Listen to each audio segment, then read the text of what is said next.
ગુજરાત કોંગ્રેસ દ્વારા આયોજિત જન આક્રોશ યાત્રા તાપી જિલ્લાના સોનગઢ ખાતે પહોંચી હતી।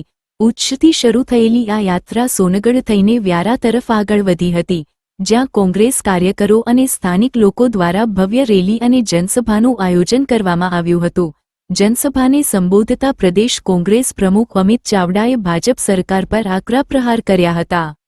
તેમણે જણાવ્યું હતું કે ગુજરાતમાં ભ્રષ્ટાચાર ચરમસીમાએ પહોંચ્યો છે। આદિવાસી વિસ્તારોમાં આજે પણ લોકોને જંગલ અને જમીનના અધિકારો મળતા નથી, પીવાના પાણીની અછત છે તેમજ શિક્ષણ અને આરોગ્યની સુવિધાઓ કથળી ગઈ છે।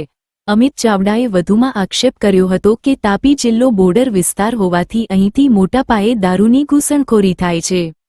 પોલીસની મિલીભગતથી કન્ટેનરો ભરીને દારૂ ગુજરાતમાં પ્રવેશે છે, જેના કારણે રાજ્યનું યુવાધન નશાના રવાડે ચડી રહ્યું છે।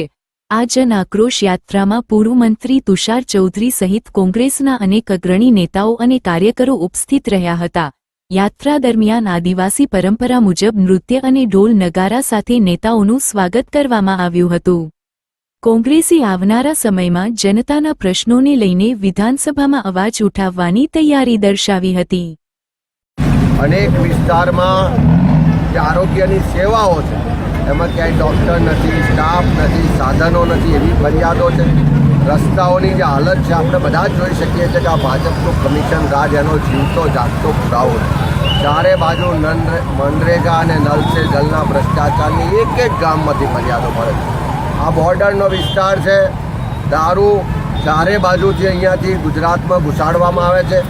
જે બોર્ડરની ચોકીઓ છે ત્યાં પોલીસ મોટા પ્રમાણમાં હપ્તા લઈને નાની ગાડીઓ નહીં કન્ટેનરો ભરીને દારૂ ગુજરાતમાં ઘુસાડવા દે છે।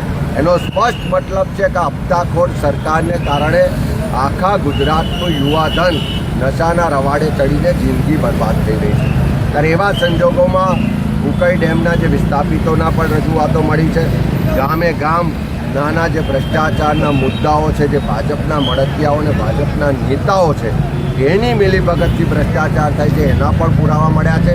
અને લોકો તો એટલે સુધી કહે છે કે નલ સે જલ યોજના પીવાના પાણી માટે લાયા, પણ ભાજપના નેતા અને ભ્રષ્ટાચારી એમના મળતિયાઓએ આ નલ સે ધન યોજના બનાવી દીધી કે પાણી તો ના મળ્યું પણ એમના ખિસ્સા, એમની તિજોરીઓ ભરાઈ ગઈ। ત્યારે એની સામે લોકોનો આક્રોશને અમે અવાજ આપી રહ્યા છે અને આવનારા દિવસોમાં વિધાનસભામાં પણ મુદ્દા ઉઠાવીશું, સડક પર પણ લડીશું અને જરૂર પડે તો આખા ગુજરાતમાં એક ઘેર જઈ લોકોનો હોંસલો બુલંદ કરીને 2027માં પરિવર્તન લાવીશું।